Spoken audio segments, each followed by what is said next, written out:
Bom dia, senhores e senhoras, perdão, da nossa reunião matinal. Vamos começar. Bom dia a toda a XP, a todos os 4 cantos aí do país que nos ouvem e o pessoal do Pregão ao Vivo também, saudação especial.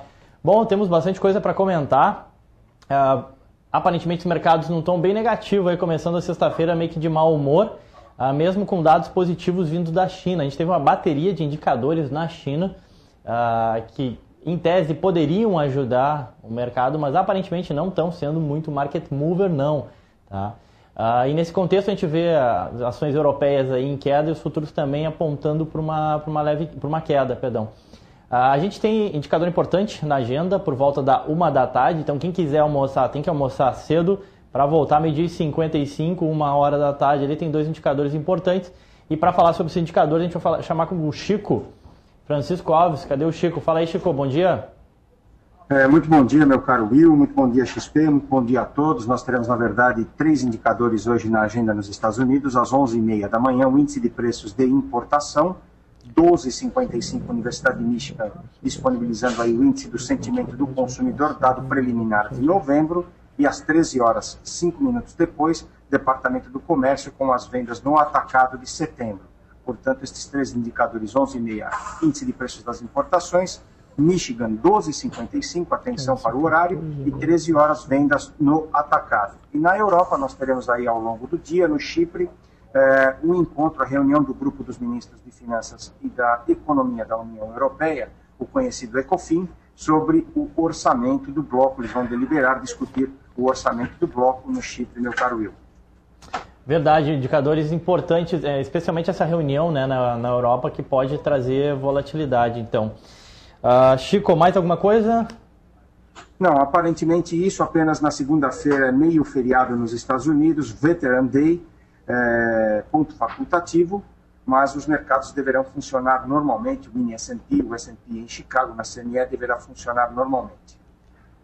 Tá ótimo, Chico, obrigado. Um excelente final de semana para ti.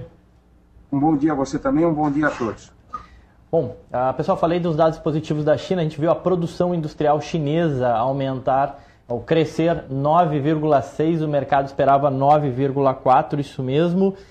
E também a gente teve as vendas no varejo na China que mostraram força, vieram acima do que o mercado estava esperando. E esses 2 indicadores que seriam market movers importantes, né, para a gente ver o mercado chinês e eventualmente minério de ferro e commodities em geral operando em território positivo, mas, enfim, isso não foi verdade. A gente está começando a sexta-feira aí num tom meio negativo.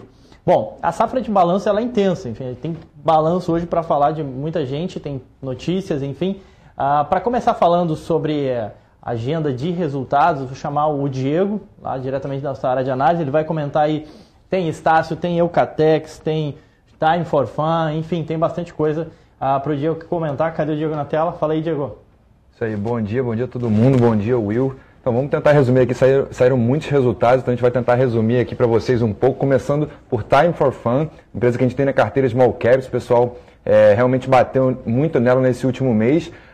A empresa veio com uma receita maior, embora com lucro líquido 29% menor. Mas a gente tem alguns destaques positivos no resultado dela. A empresa teve um mix de receita muito interessante. Então, o que antes o carro-chefe da receita era a parte de espetáculos musicais, enfim, patrocínios, agora passou a ser a parte de espetáculos de família. Então, o Cirque du Soleil também entra nessa vertente. O ticket médio aumentou, então destaques bastante positivos para Time for Fun. Também a gente continua acreditando na empresa realmente, embora o mercado não esteja muito otimista com ela. Tivemos também ontem resultado de Estácio, o resultado veio em linha com as estimativas, mas a gente também considera positivo, um resultado muito forte, crescimento orgânico de 14,8%.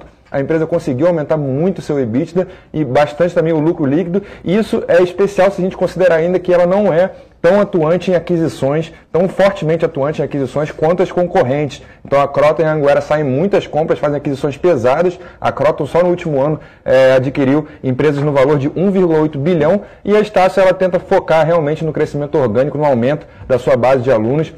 A gente olhou também, a gente verificou um aumento de quase 100% na provisão para devedores duvidosos da Estácio, que a gente considera bom também, já que a empresa ela tem priorizado os alunos bons pagantes, no caso. Então, isso tem um custo para ela, no caso da evasão, mas, em compensação, a empresa permanece com alunos que têm a sua mensalidade em dia, portanto, resultados novamente muito fortes para a Estácio. E por último, a gente teve a CETIP também divulgando resultados, outra ação que caiu muito no último mês, a gente tem na nossa carteira principal também foi a maior queda, 12%, o mercado já bateu nas ações da CETIP esperando um resultado ruim, mas o resultado veio também em linha com o esperado.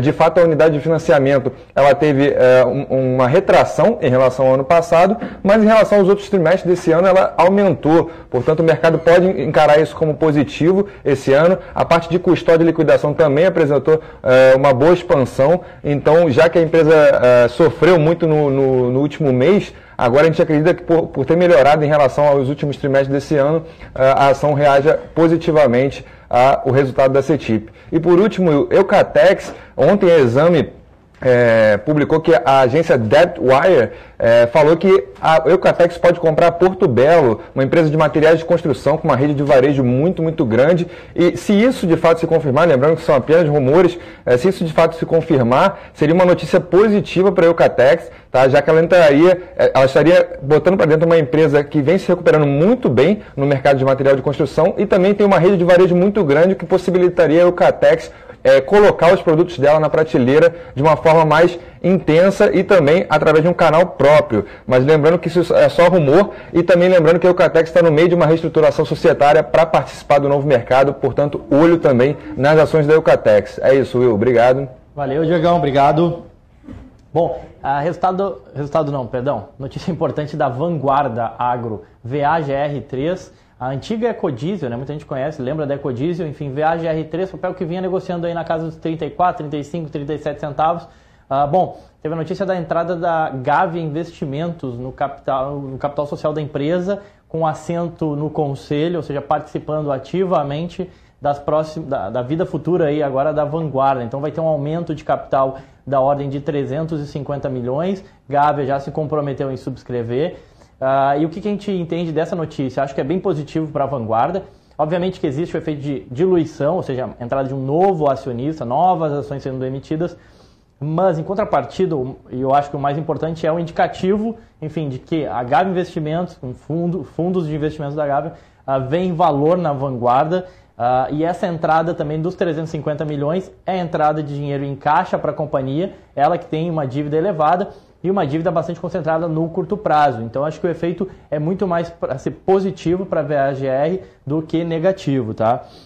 A gente teve o resultado da Renova Energia, RNew11, está na nossa reunião matinal. O principal ponto interessante no resultado da Renova Energia é que ela passou a faturar um contrato de energia através de algumas das suas geradoras eólicas passaram a faturar energia, faturar receita. Então, assim, a gente viu um crescimento muito grande de receita e de lucro e acho que isso mostra uma nova fase que a empresa está entrando, ou seja, ela está deixando de ser aquela empresa mais pré-operacional e se tornando, de fato, uma empresa que gera receita, que gera resultado e que continua aí, tem muito espaço para crescer, empresa de energias renováveis RNew11. Bom, já comento mais, mas vamos falar com a Pri, que eu acho que você... Cadê a Pri? Está na tela? Isso aí, Pri. Bom, Pri, Iguatemi, então, é um shopping bom, não é? E o resultado, como é que é? Olá, Will, bom dia XP. Olhando a princípio, assim, quando eu abri o resultado, eu vi realmente chamou a atenção, aumento aí de 320% o lucro líquido aí em relação ao mesmo período do ano passado e também aumento de 154% do EBITDA. E aí fui lá, enfim, desdobrando lá os números, o que a gente descobriu? Bom, o aumento da receita se deu principalmente pela inauguração do JK Iguatemi, né, o shopping que estava sendo aí construído, então realmente faz sentido, já era esperado, e também pela expansão do Galeria. Mas o que ficou no destaque mesmo foi que a empresa terminou, né, a venda do Boulevard Rio, que é um shopping, e com isso acabou inflando um pouco seus resultados. Então, desconsiderando esse evento recorrente, os números da empresa não ficaram um pouco aquém do esperado. Então, do meu ponto de vista, é marginalmente negativo o resultado da Iguatemi, mas teve outros aspectos positivos também, como, por exemplo, Same Store Sales da empresa ficou aí o segundo maior, só perdendo para a Allianz, mas a Allianz também, ela sempre comenta que ela se destaca, então não espero que nenhuma empresa supere o da Allianz, mas, no entanto, ficou acima aí ficou 8,9%, então acima da Multiplan, acima da Sonai Sierra e também acima Sonai Sierra e Multiplan, tá certo.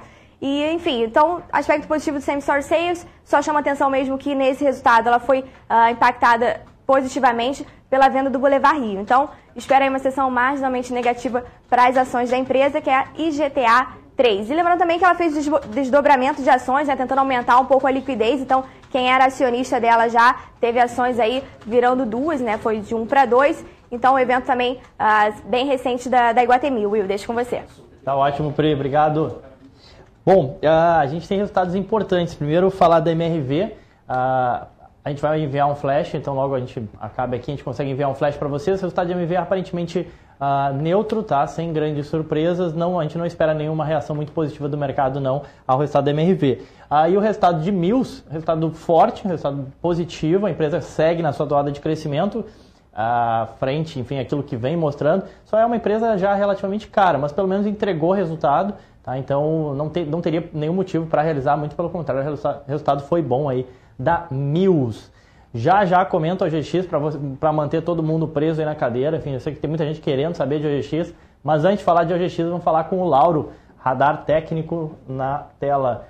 Fala, Lauro, e aí então, será que perdemos esse suporte importante hoje, hein?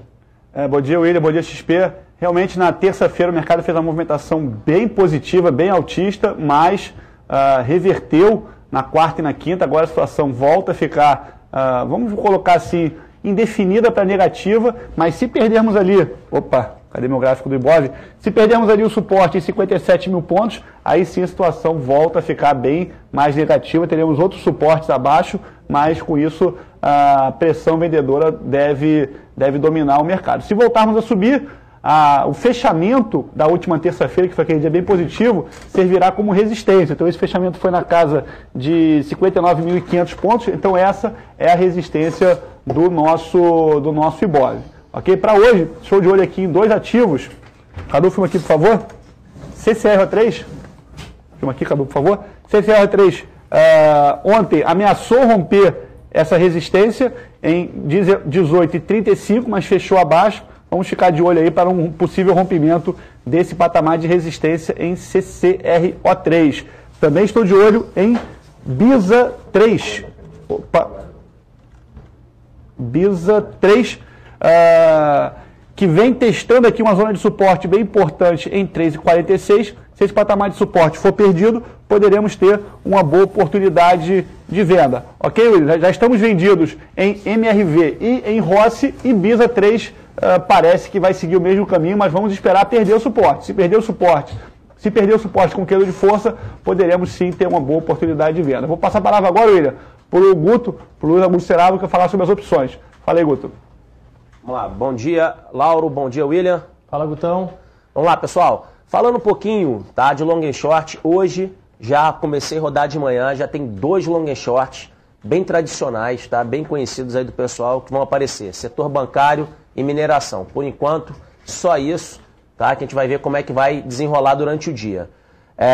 Dia de ontem, né, a gente fez um long and short Estácio contra Croton, né? Pô, o pessoal te montou. Eu falei que era um long and short agressivo, agora o pessoal entende o que é agressivo, né?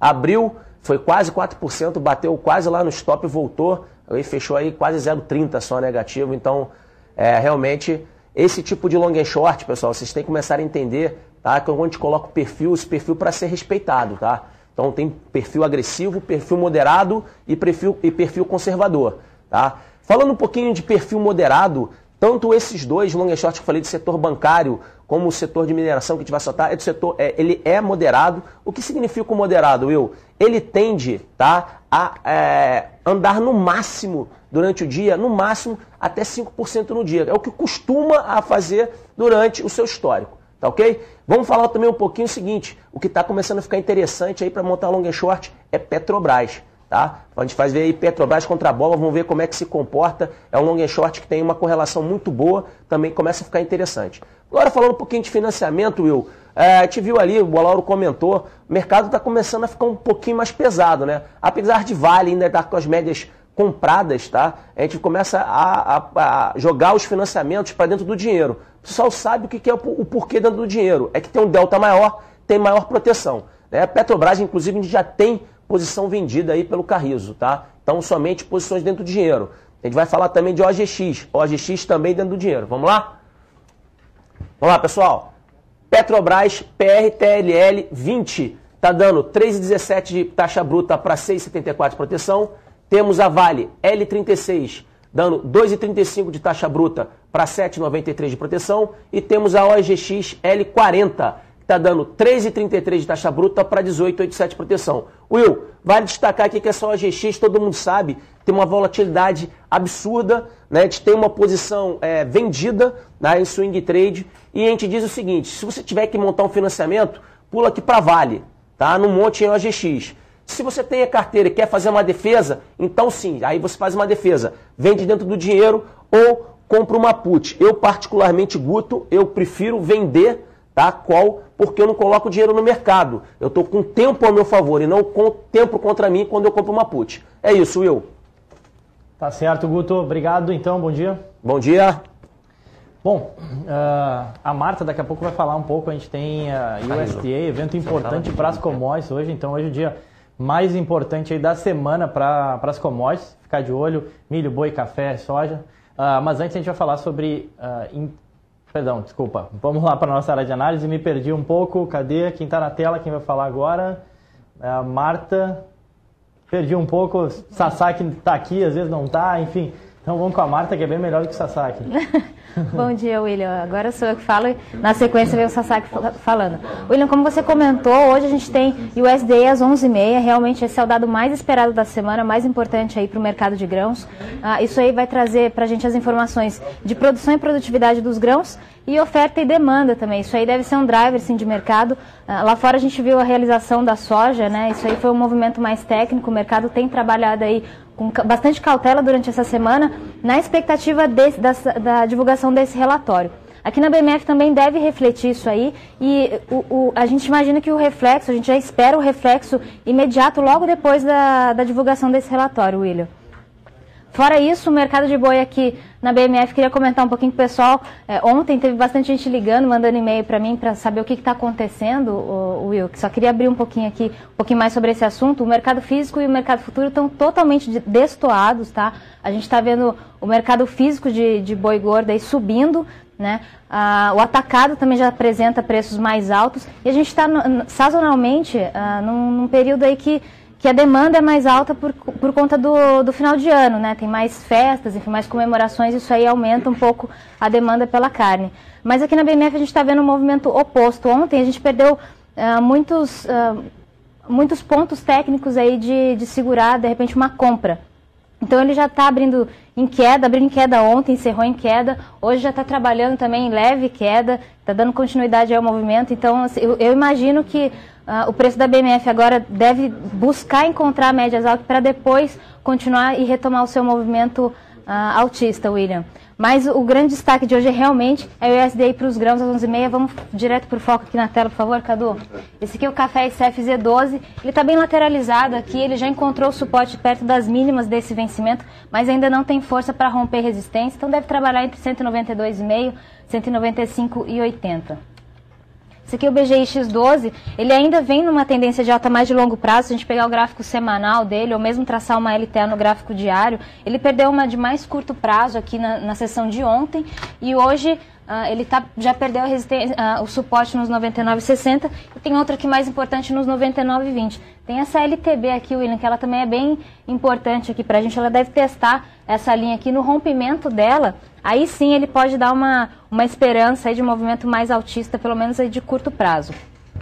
E esse aqui é o CCMF13, milho janeiro 2013, lembrando que o CCMX12 vai vencer esse mês, então já está perdendo liquidez, a gente já está fazendo trade no janeiro 2013. Ele vem trabalhando lateralizado aqui. Hoje, depois da divulgação do relatório, ele deve retomar o seu movimento altista, ele vem em tendência de alta forte. E fora isso, o milho aqui na BMF, o nosso milho aqui, mercado interno, William, segue particularmente muito forte. A gente sabe aí que a demanda interna está muito firme e os preços da Praça São Paulo, Campinas, que é a balizadora da BMF, estão bem acima da média Exalc. E a média Exalc ela pode travar um pouquinho alta desse contrato, mas assim que sair os relatórios e o vencimento do CCMX12, ele deve retomar o movimento, William. Agora quem comenta com vocês aí futuros financeiros é o Caio Sasaki com o índice dólar. Bom dia, Marta, bom dia a todos. O mercado ensaiando aí uma reação nessa manhã, mas ainda sem passar muita consistência para uma alta mais expressiva. Direto para os gráficos aqui, Cadu. O mercado nesse momento A gente vê que está tentando um repique, mas a tendência predominante aí nos últimos minutos aí, ao longo dessa madrugada, foi de venda. Vale ressaltar que o S&P Futuro, que é esse gráfico que a gente está vendo agora, se romper a região ali do 1.374,5, pode tentar uma reação rumo à região do 1.378 ou mesmo 1.381,5. Esse 381,5 ele seria o ponto decisivo para algum movimento de compra um pouco mais expressivo. Enquanto mantiver abaixo disso, a nossa expectativa segue uma expectativa de venda. Para baixo, se perder a região do 1.370, o mercado segue realizando e, neste caso, deve buscar o próximo suporte na região dos 68,5 ou mesmo 63,5. Essa expectativa vendedora, ela acaba influenciando o nosso mercado e aqui no nosso índice futuro, a gente vê o mercado tentando se manter num patamar positivo, mas não tem muita consistência. Vale lembrar que mesmo uma puxada mais forte, até a região ali do 58.550, ainda não animaria para maiores altas. Aliás, esse é um excelente ponto para atuarmos numa venda, tá ok? Então vale ficar de olho ali no 550, caso o mercado busque esse ponto, bom ponto para atuar numa venda como ponto de pullback. Já para baixo, vale ficar atento aqui, como gatilhos para venda para giro curto, na região dos 57.250, marcado por este primeiro fundo, e um outro ponto muito interessante para chamarmos uma venda para swing trade, que seria a perda destes dois fundos aqui. Esse ponto seria o 56.850. Então, gatilho aqui para venda para giro curto, vale repetir mais uma vez, 57.250 e 56.850. Para fechar, a moeda ontem deu uma reação, conseguiu superar o teto ali na região do 43,5 e agora, se superar ali a região do 2,0, 51,5 e 55,5, encontra boa resistência nesta região aqui do 59, tá ok?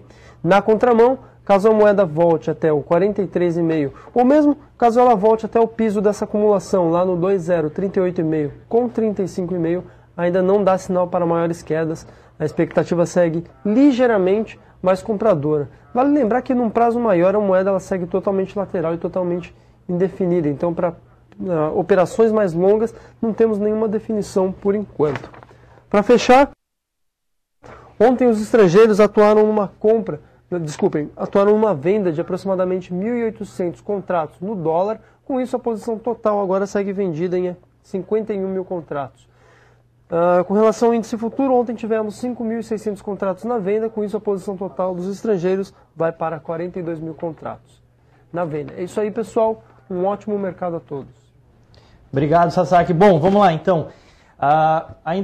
Comentários importantes. Primeiro, OGX, né? Acabei não falando da OGX, vamos comentar o resultado da OGX.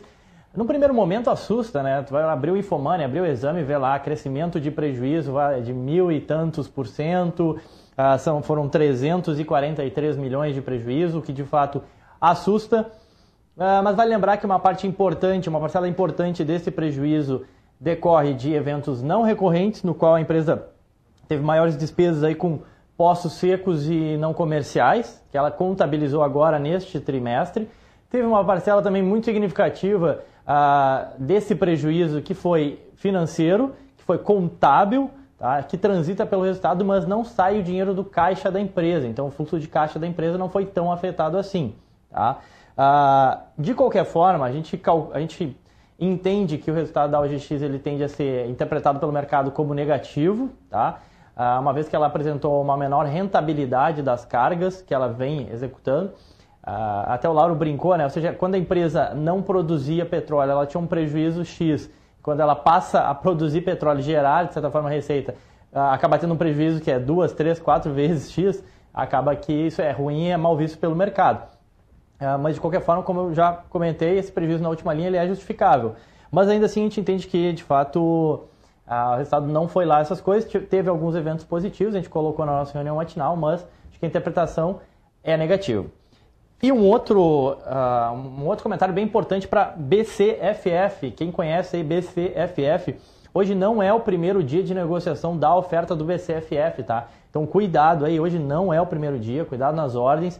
A gente confirmou com a Bovespa e com os coordenadores da oferta que a conversão ela não vai ser no dia 14 de novembro. Então, muito cuidado aí com o BCFF para não ter erro operacional. A conversão não vai ser no dia 14 de novembro, segundo o BMF Bovespa e segundo os coordenadores. Ainda não tem data para essa conversão. Tá bom, pessoal? Bom, me estendi demais. Aparentemente, mercados não estão negativos. Às 11h30, relatório USDA, mega importante aí para commodities. E por volta da 1 da tarde, indicadores da economia norte-americana que podem dar aí uma mexida com o mercado. Então é isso, desejo a todos uma excelente sexta-feira e vamos com tudo. Um abraço.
Bom dia, pessoal.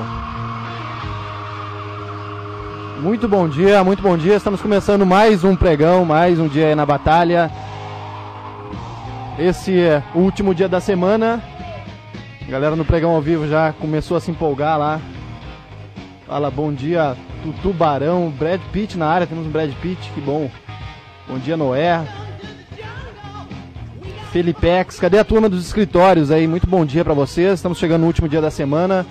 A bolsa no 0 a 0 agora, o nosso índice futuro, né? Exatamente aí no 0 a 0, 57,580. Lá fora, mercados trabalhando em queda, seguindo aquele movimento forte de ontem. A gente tem S&P Dow Jones aí com 0,30, 0,20 e poucos, 0,29 de baixa nesse momento. Mas a gente sabe que efetivamente só começa a brincadeira mesmo lá fora, 12h30. Já tem trade aí no chat, o João vai colocar agora aí na XP TV, venda na Gol na perda dos 10,38. Então atenção aí, Gol 4, vendinha aí na perda dos 10,38. A agenda nos deixa hoje USDA, daqui a pouquinho a Marta vai trazer então novidades aí sobre o USDA, deve movimentar bastante o cenário de commodities. Atenção aí para os caras que gostam de operar milho e soja, deve dar uma bela, deve trazer bastante volatilidade. Fala aí a X Capital, do centro do Rio, bom dia. Um dia nublado hoje no Rio, né? Mas vamos embora, vamos aproveitar essa sexta-feira. Bom dia, Elias da Uninvest, Alexandre Belo, a turma da Valor Invest, Fit Hanum, ADX, fala Evandro na área, grande Alisson da Allianz de Curitiba. OGX abrindo com 2,5 de baixa. Fala o pessoal da Center, Caio da O2, grande turma aí da O2, um abraço aí pro pessoal de Londrina. Montenegro Investimentos, fala aí Montenegro Invest, Eduardo na área. Max Linder. Bom, excelente dia para vocês, vamos só dar uma acompanhada nessa abertura das principais ações. A gente está com o OGX agora 4,69, tentando se recuperar, abriu aí na casa nesse 4,69 mesmo, bateu até 4,63 e agora tenta se segurar o OGX com o resultado apresentado ontem depois do pregão. Vamos dar uma olhadinha em Petro, 20,54 agora, Petro com 0,34 de queda e Vale a 35,90 com 0,44 de baixa. Bom dia aí, pessoal da RBL. Bom dia, Serginho, já preparando aí também os trades na venda. Então, vamos embora, pessoal, vamos pra cima aí desse mercado. Boa sorte pra todo mundo, que a gente ganha muito dinheiro hoje. Valeu!